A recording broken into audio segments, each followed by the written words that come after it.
Welcome to the Experience Darden podcast. I'm your host, Brett Twitty, and you are listening to a new episode. On this episode of the podcast, I'm excited to share my recent conversation with Alys Herbert and Katie Williams. Alys and Katie are two second-year students in our full-time MBA class of 2026, and I recently connected with them to talk about the tutoring program. Alys and Katie are chairs of the tutoring program, and I recently caught up with them to talk more about their background, their decision to pursue an MBA, what led them to Darden, what got them interested in the tutoring program, how they've been involved in their second year, and so much more. I think you're really going to enjoy this conversation. And as always, if this conversation is helpful for you, please like this episode and subscribe to the Experience Darden podcast so you never miss an update. Remember, you can always check the episode description for links to Darden blogs, social channels, and more. And now, without further ado, here's my conversation with Alys Herbert and Katie Williams. Alys, Katie, welcome to the podcast. Thank you so much. Thank you. Happy to be here. Yeah. It's great to speak with you. Alys, how's everything going? Things are good. It's obviously second year Q4, so the final push to the end, but it's been a great time to reflect and just soak in the rest of Darden. So yeah. And Katie, are you also feeling that second year Q4 kind of everything gets a little bit lighter at this point, graduation's in view? Yeah, Kind of definitely bittersweet. I think we're all having pre-nostalgia for just, what these 2 years have meant to all of us and just how much our lives are about to change after graduation. So feeling all the things, happy, sad, excited, nervous. Yeah. I get it. A swirl of emotions. Graduation is always such a wonderful day. In May, it's been beautiful the past couple of years. Hopefully that continues this year, but it's great. You get to see people's families and all the people who turn out to support their student. And all these folks were in the background as they're getting their MBA, and you finally get to meet them. So that'll be a special day. And it's not too far away. It's about a month and a half from now. Yeah, we know. Yeah. Scary. It'll be exciting. Yeah, it'll be a great day. Well, thank you both for coming on the podcast. We're going to talk about the tutoring program. We'll eventually get there, but I want to start by just talking a little bit more about you. So, Katie, tell us a little bit more about who you are. Who are you and what's your background? Sure. So I came from a very non-traditional background. I was a professional ballet dancer before Darden. So probably dissimilar to many people in that I had barely opened Excel my entire life, except to do, a budgeting spreadsheet. So it was a pretty amazing career to have. And I started when I was 16. I moved to New York when I was 15. So I had a lot of experience of just how do you survive on your own at such a young age? And how do you kind of learn all of these adult skills really, really young when most people are just figuring out like, who am I? And I think that's helped me a lot at Darden because I have definitely dealt with some imposter syndrome and kind of feeling like I'm playing catch up. But that sort of discipline and having a lot of life experience has really helped. And Darden has just been amazing. It's been such a great experience. How did you decide you wanted to pursue an MBA? Yeah, I had a wonderful mentor. She was the executive director of my ballet company, and she was an HBS grad. And she knew I was dealing with some injuries and just thinking about what does retirement look like, which for ballet dancers is much earlier than the average person. And she really, really believed in me and said, I think an MBA could be a wonderful path forward because I know that you're still grappling with what you want to do for your next pivot. And so I started the application process and just everything I learned about what an MBA stood for and kind of the opportunities it could give you just made me really excited and it just felt really right. And then, of course, Darden came in and just blew me away. I had just the best interview process and came to grounds and was just totally impressed by everything that they had to offer and continue to be impressed. It's truly been such a great 2 years. Thank you for sharing that. Alys, tell us more about you. Who are you? What's your background? Yeah, so I'm originally from London, England. So grew up there, like 0 to 18, was always in the British education system and came to the US for college. So I actually went to UVA as well for undergrad, fun fact. So I'm an impending double who.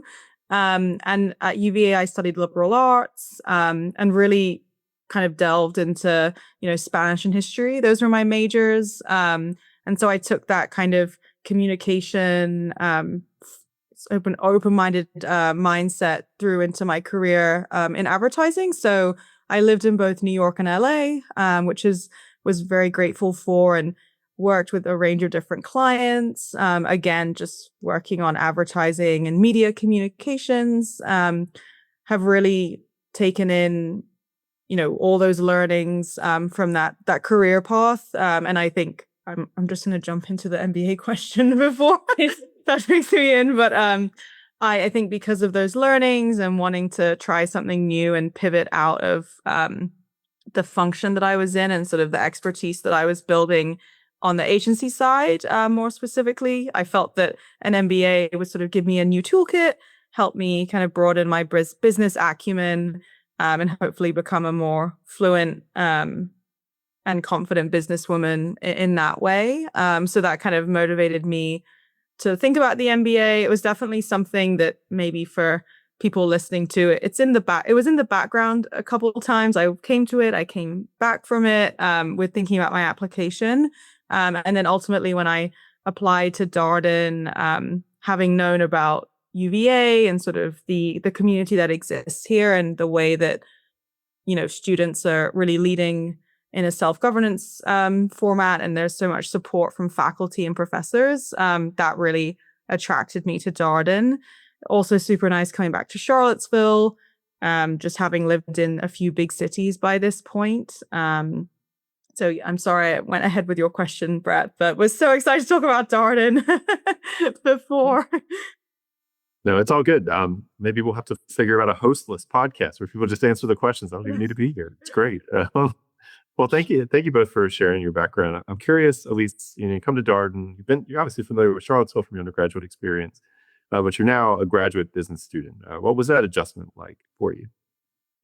Yeah, I mean, it was an adjustment regardless. I think my adjustment was sort of more centered around just being adaptable to the new business syllabus, more so than I think Charlottesville. Like, I was aware of Charlottesville. Obviously, I lived here before, but I was coming into a different type of academic setting, which I was really excited for.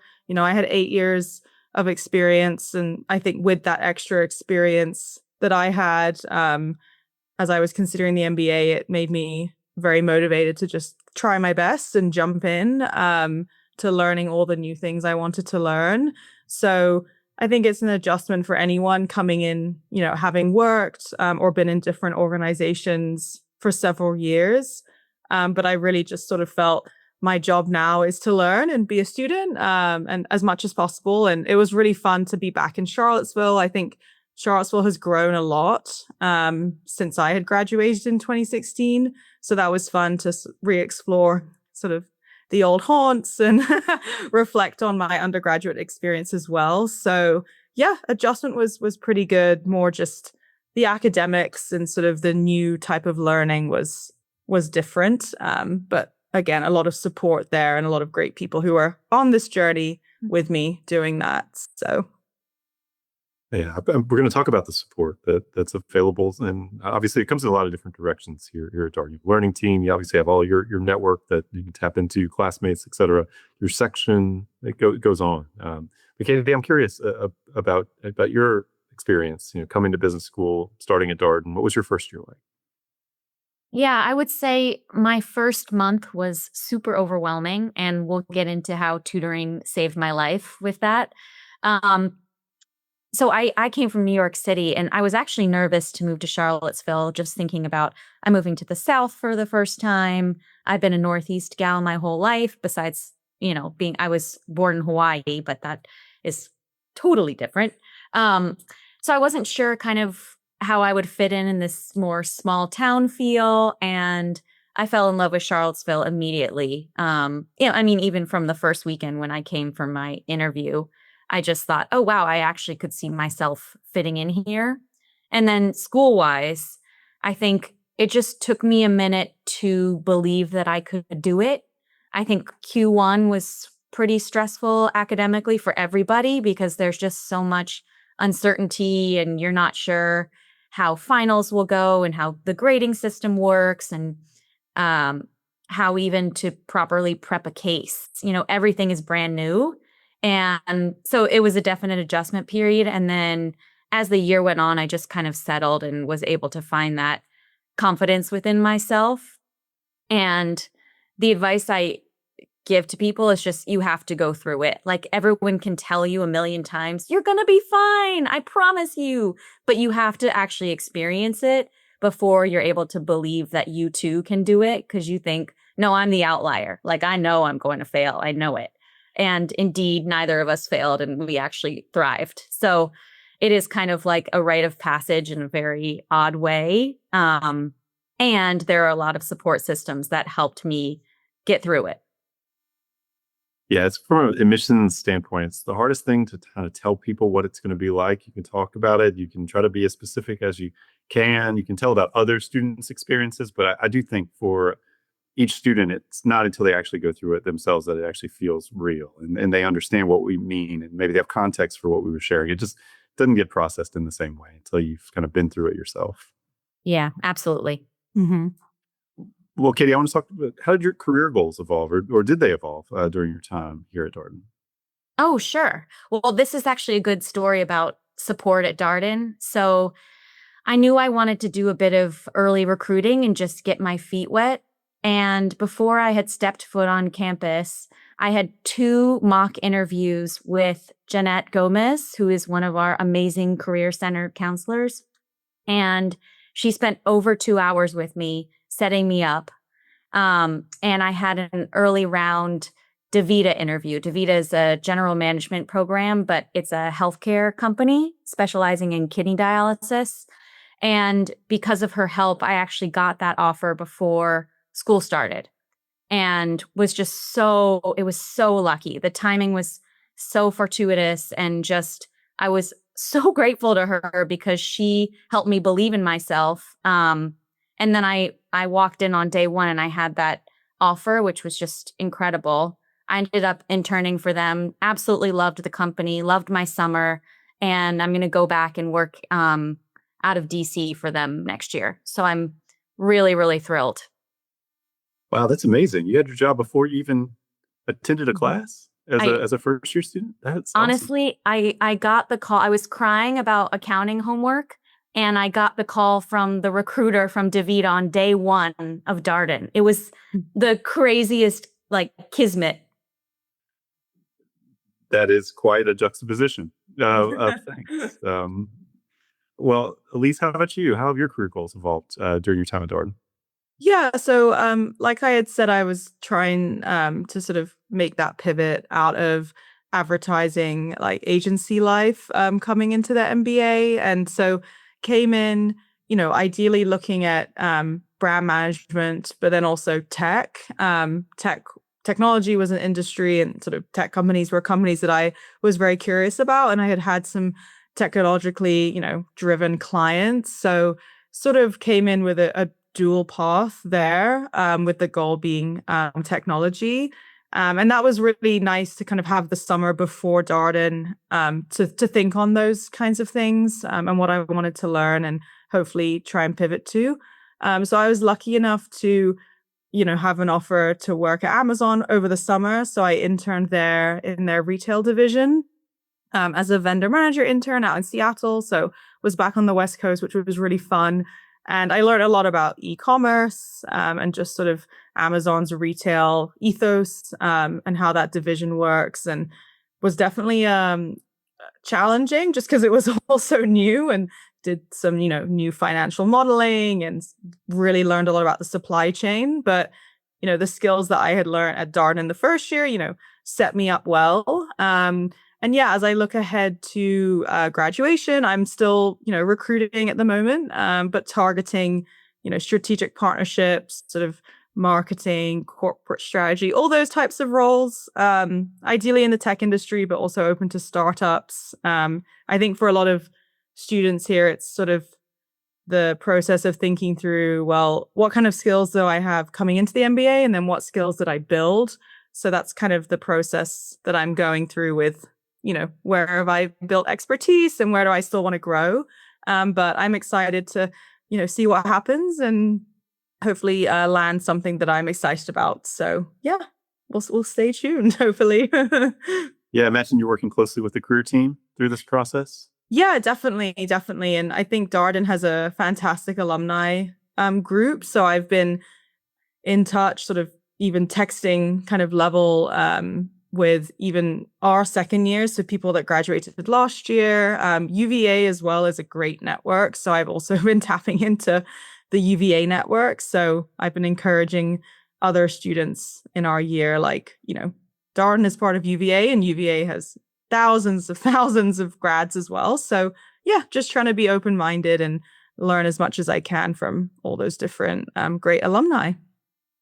Yeah, we try to remind folks that you do get another alumni base, right? You get the University of Virginia alumni as Yeah. well, in addition to Darden.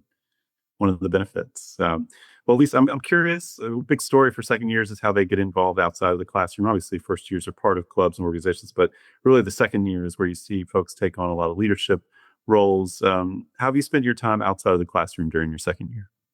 Yeah, I've been pretty busy, but I just I definitely see it as, making the most of the experience here and sort of leaving with no regrets on that front. I think my focus inadvertently, as I was thinking through leadership and now I've done, has been in, the academic sort of career support lanes, I guess. So obviously tutoring was a big one that obviously we'll be talking about today, being a chair there with Katie.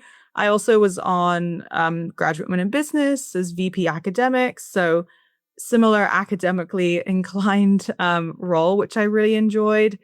Also was on the Darden Tech Club for VP Careers, which really was another way to complement the Career Center programming and just be a support system for, first years going through recruiting, because technology generally is sort of a more self-driven process, just at all schools really. So being a support there. And then something that I've enjoyed that was for credit outside of sort of general coursework was admissions interviewing. So I did 30 or so interviews for the admissions team for the next class of 2028. So that was a great experience as well. And what is great with the second year is, again, it's a choose your own adventure for sure, because you don't have, set classes, but Darden does offer, credit bearing coursework that's sort of outside of the classroom in that way. So those are the main areas where I involve myself. So it's been busy, but really good.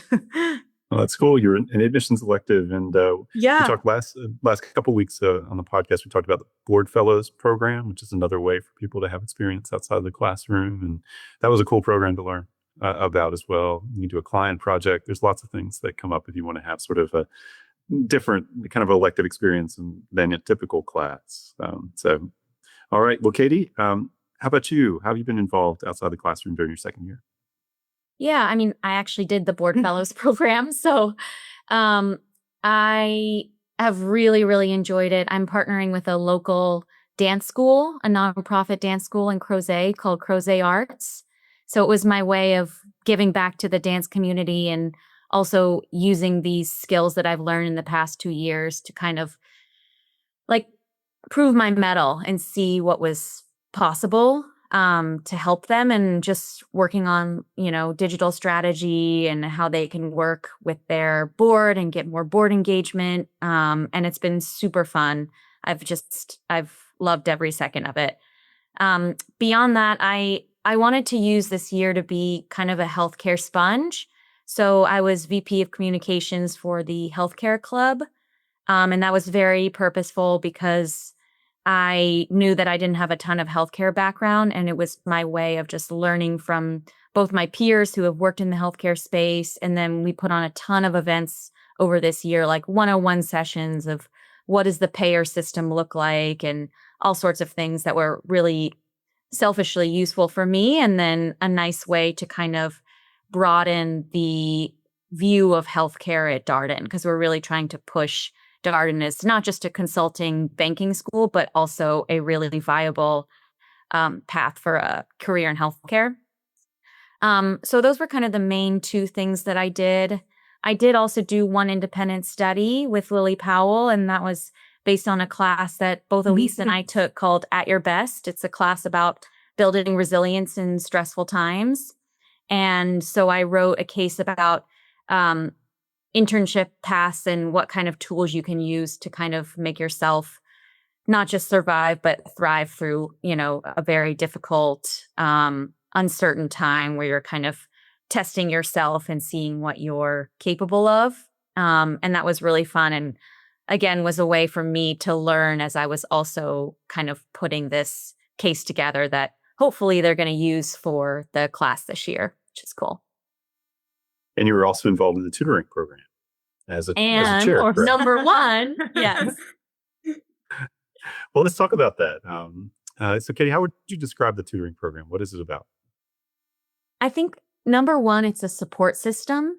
And we market it as like for people who maybe are not feeling as confident speaking up in class, who feel like they need to go beyond the cases and go back to core concepts. We really feel like tutoring is just like a fourth or fifth support system that you can find at Darden. And of course, everyone's experience is so different with their learning team and how comfortable they are reaching out to professors. All of those other paths, of course, are available. And tutoring is just another one that we've really tried to grow this year as a really viable option. And one that was just really transformative for both of us, which is why we were super passionate about continuing that legacy. Yeah, Alys, why did you want to get involved with tutoring?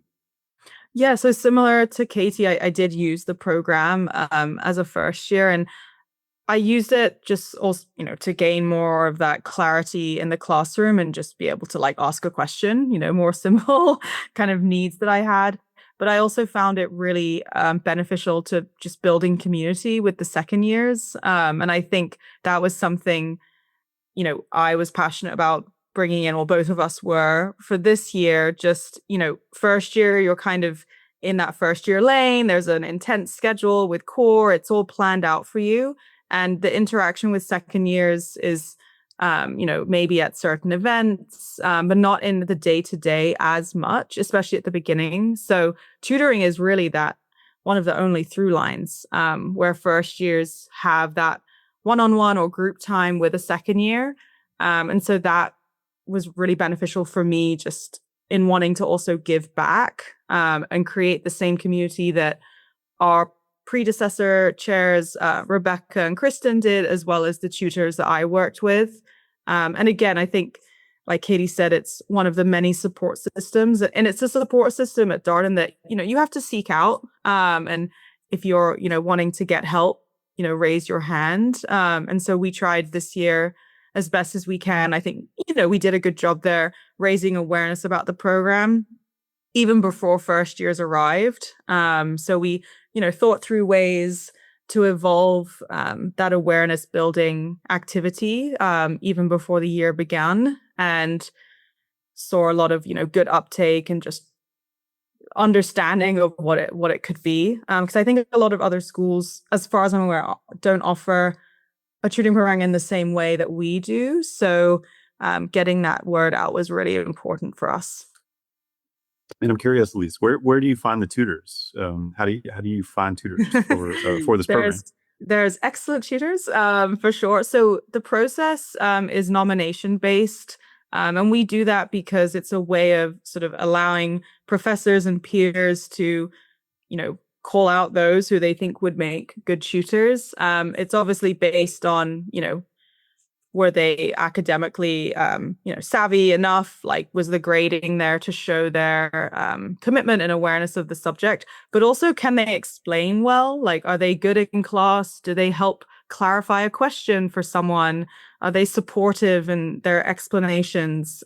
Because tutoring isn't just, you're not teaching necessarily the concept. You're really going slower with the student. You're asking what they need, and having that flexibility and delivery and communication of, pretty difficult concepts for people was important. So that's why we had the combination of professor and peer, just so that, peers are also nominating who they think would be great. Katie and I are not in the classroom with some of these tutors because we were in different sections. So that was really great to see. And this year we had about 125 nominations, which was amazing and a testament to sort of the impact that our students have on each other. And so, yeah, from there, there's sort of an acceptance of, who wants to do it, all of that explanation that we share before we kick things off in Q1. So we're really think that the nomination-based provides that integrity and excitement from both the faculty and students. Katie, I'm curious, is it hard for first-year students to get comfortable with going to tutoring, or maybe some reluctance to take advantage of this resource? I'm not sure. I'm thinking through that in my head, and I'm like, maybe people would be a little bit reluctant to reach out and ask for help. Yeah, I mean, you've nailed our number one goal, which was to destigmatize tutoring. It took me a month to accept that I needed extra help and to not be embarrassed about it. So as soon as we were nominated in Q4 of last year, we started thinking about ways that we could both get the awareness out, like Alys mentioned, and just show people that it's being used by a ton of people. It's really helpful. It does help with your grades. So we set ourselves up during Darden days last April, and we had a little booth at the club fair. We put ourselves on the TVs. We just started to really socialize the concept of tutoring and kind of normalize it as much as we could, so that by the time people came in Q1, we were getting a few requests even before school started. Yeah. And then as soon as Q1 kicked off, within that first week, it was like lightning. We had a ton of people. We were so excited that the things that we had implemented starting in Q4 had really worked, because I think it does take a second to adjust, and you don't know what you need when you're so overwhelmed. So the fact that people knew about tutoring and it was really accessible to them from the start, I think was really helpful, or I hope it was. Yeah, at least how many people are taking advantage of tutoring as a resource, just to give some of the listeners a sense of the scale? Yeah, so over the entire year, so Q1 to Q3, we had Katie and I assigned 146 individual tutoring assignments. This also takes into account that we had, people request multiple tutors. We had, different students request over the year, but demand did grow steadily, at least for individual from Q1 to Q3. We had about 60%. We had a 60% increase from Q1 to Q3 from an individual perspective. And interestingly, that did kind of align with group tutoring demand decreasing slightly. So there was kind of that mirroring, so to speak. So we also had group tutoring that was offered twice a week, Monday to Wednesdays. Typically, we would have 3 or 4 students come in and work with a tutor for the subject. We had 4 subjects in Q1, 3 in Q2, 4 in Q3. And especially for us, from our learnings, from our predecessors and just our observations being in tutoring, we made sure that individual was very much accessible and people could request that immediately. I think in previous years, there was a higher barrier to entry, or a feeling of that, because people were encouraged to go to group. So we adjusted that just to make sure, people can seek that one-on-one help that they need. And yeah, there was even some students who were tutored all 3 quarters, some that requested the same tutor again, which we loved because they'd either been with them in group and wanted to work with them individually, or we had paired them and they really enjoyed that experience, so wanted to work with them again. So that was really cool to see, especially the repeat customers, I guess you could say, because they really did build that friendship ultimately with the second year tutor. And our tutors were so great this year. We definitely had some all-stars who I think took on up to like 5 students at a time. So tutors were very much dedicated to, and they opted in based on their schedule as well. So that was what made the program appealing for second years. So yeah, we were really happy with, the uptake and interest from both first years and second years. Yeah, it's such a great example of how second years shape the first year experience or support the first year experience. There's maybe not obvious to folks. We talk about the learning team a lot through the admissions process, but there's all these ways that second years contribute to the first year experience, right? They're talked about tutoring. There's second year coaches, the career support that comes through. There's clubs and organizations, which are always being led by second year students who are helping think about, folks, how do we prepare you for your internship application process and all of that. I mean, there's a zillion ways that this happens. So I appreciate what y'all shared here. Katie, are there subjects that are more popular than others when it comes to tutoring? Yes. Number one is accounting, which anyone who's been through Darden, even the accountants would tell you is just rather brutal. So accounting, both accounting 1 and 2 are very, very popular. And then second to that is FMP, which is finance.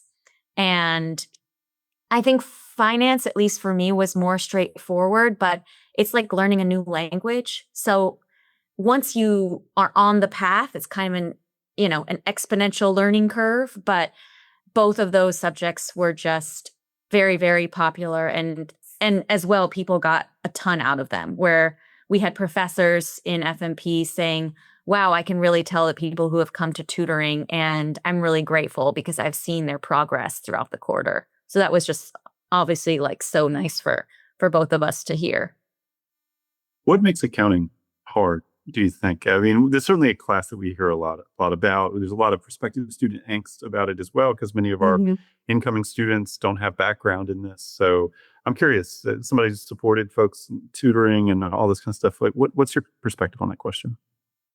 I mean, I'll be totally honest. When I would open my first accounting cases, I wouldn't even know where to begin because I didn't have the basic knowledge of the concepts to then take it to the next level.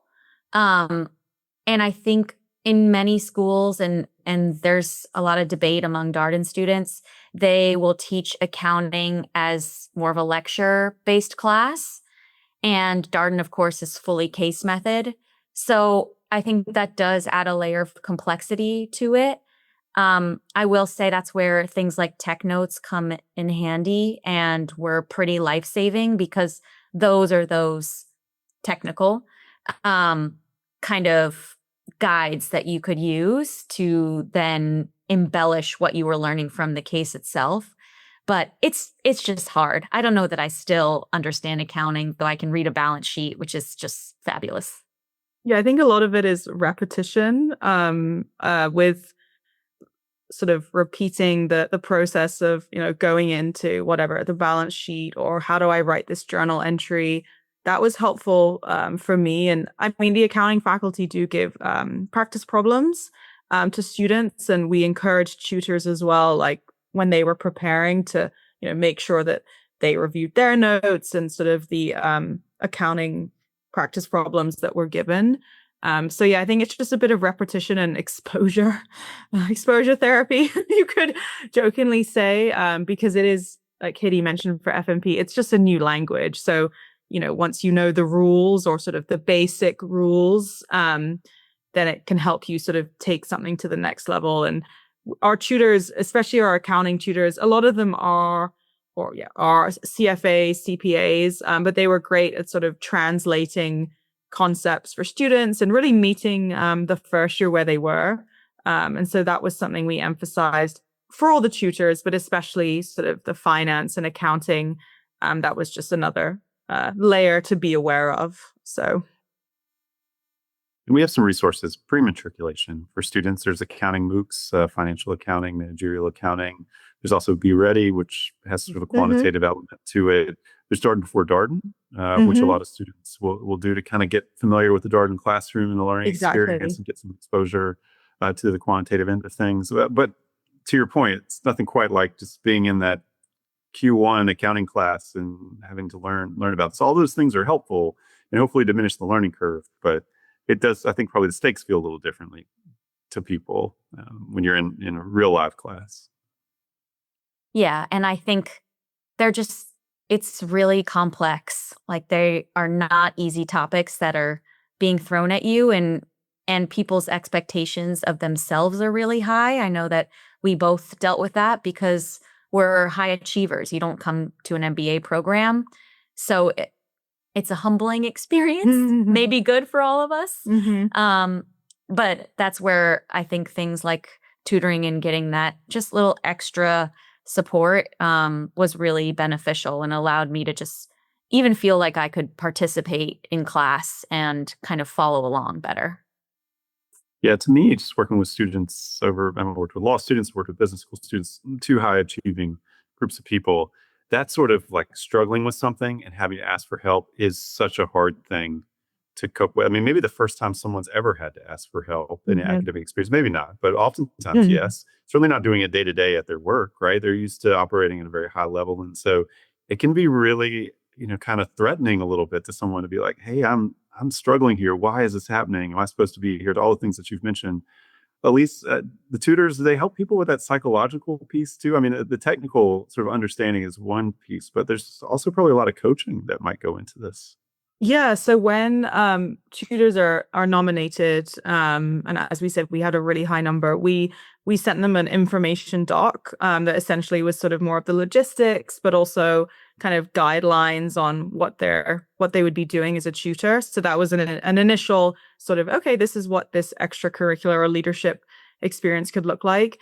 And then in Q1, Katie and I hosted a kickoff with the second year tutors, and a big portion of that presentation was re-emphasizing, you have to meet the first year where they're at. Some of them may not know why they're there. Some of them may not know what question to ask. So here are, initial leading questions you can do to get them talking, and help them find the answer. Obviously, don't do it for them, but, build that environment of support so they can say, oh, I really want to, work on just being able to answer a cold call, or this one discussion in class that we had really threw me. Like, can we talk through that?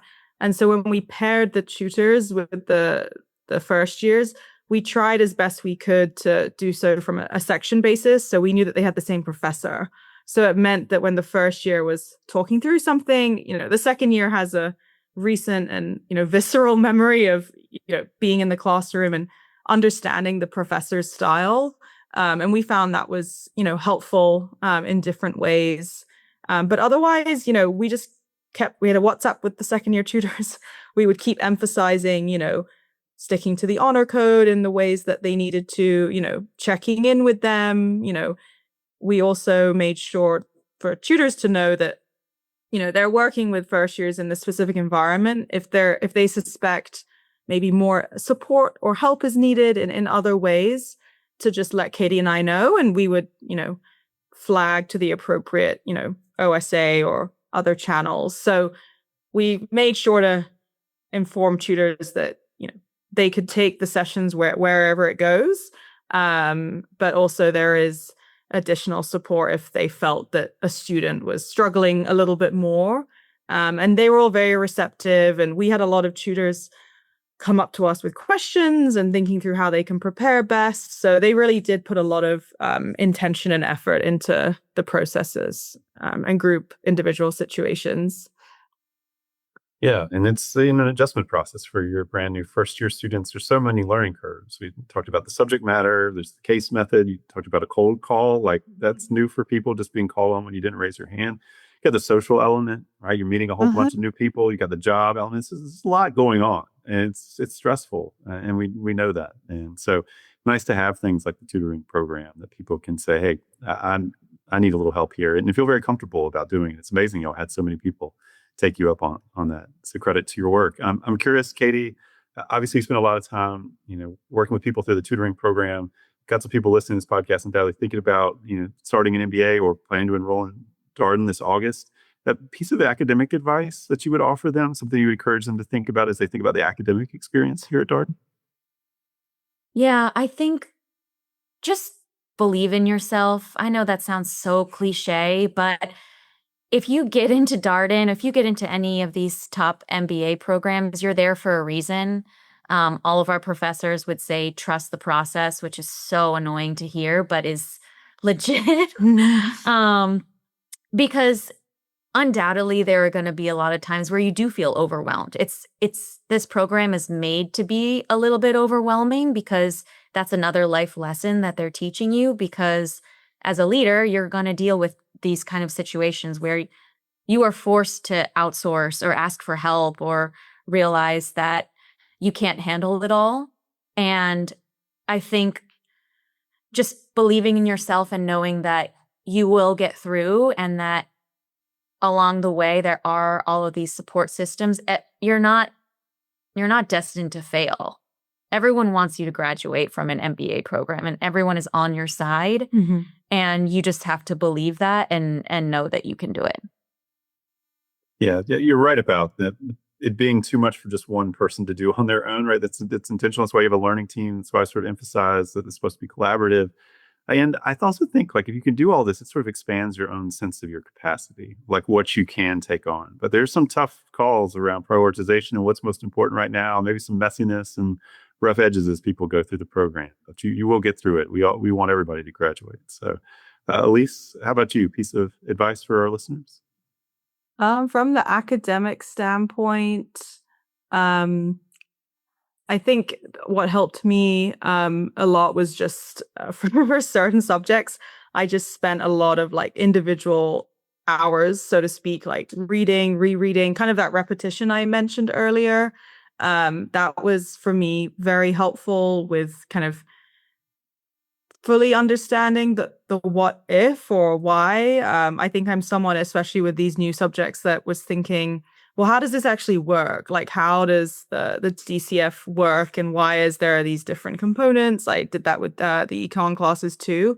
And I think because of that, like that repetition and sort of immersion to the cases and the tech notes, it meant that, if you also believe in yourself, like Katie mentioned, then you feel comfortable asking for help because you're thinking, okay, I've done the prep I can within the limits of my day and the limits of my brain energy, and I know I will be okay ultimately. So, let's use this time to maybe request that tutor, or, find Katie or Alys in the hallway, or find the professor and see if I can meet them for office hours. Because I think there are times where my belief in myself faltered during certain weeks or subjects. And I also did I wish I had sought out tutoring a little earlier, because I was doing the repetition or trying, but I think I could have, evolved and adjusted my process. So, it's school. It's going to be different because everyone is graduated from college. It's,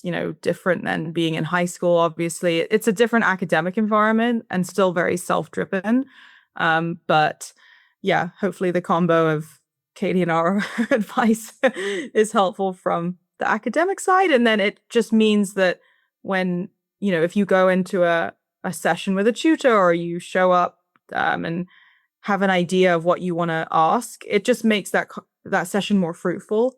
Because you've sort of thought through it, and maybe there's stuff that's still not following in your brain, and that's okay.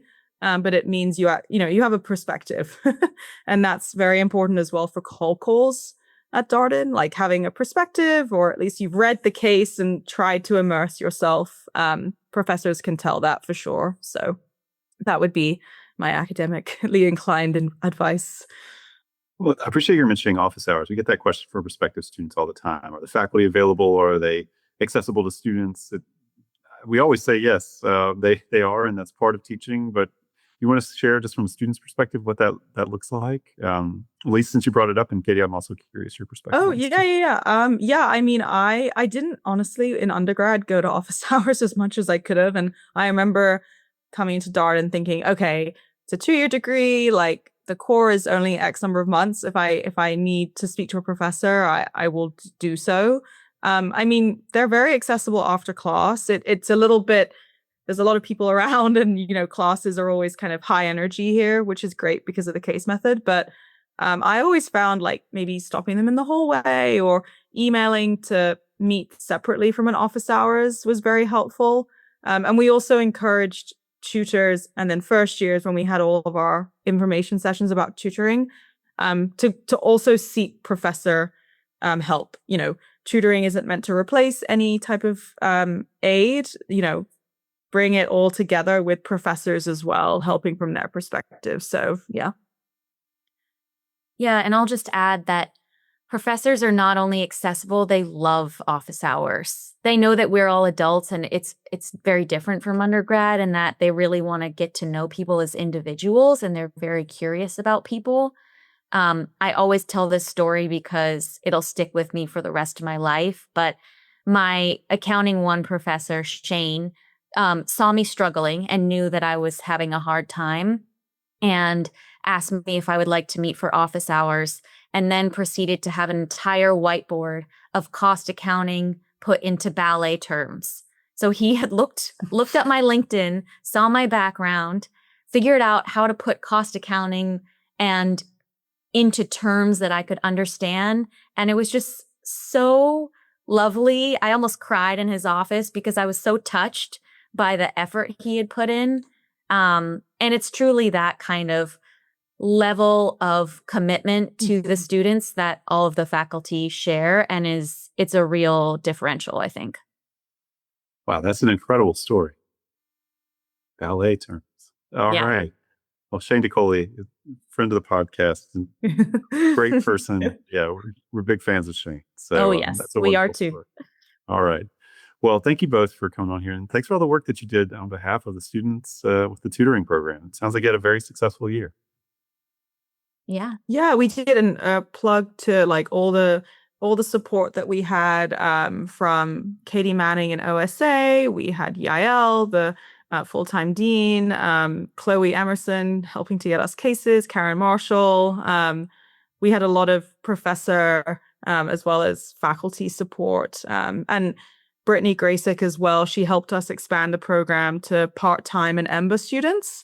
So that was an evolution from this year. So we really couldn't have done it without them and their support. And they let us sort of go with our vision, improve, adjust, and they were amazing to work with. So shout out to all of those people. Yeah. And to all our amazing second-year tutors who were just so pivotal in helping these first years not have panic attacks and to believe in themselves. Like I was saying, we had some true rock stars that really dedicated so much of their time and energy, and we were just so grateful to them.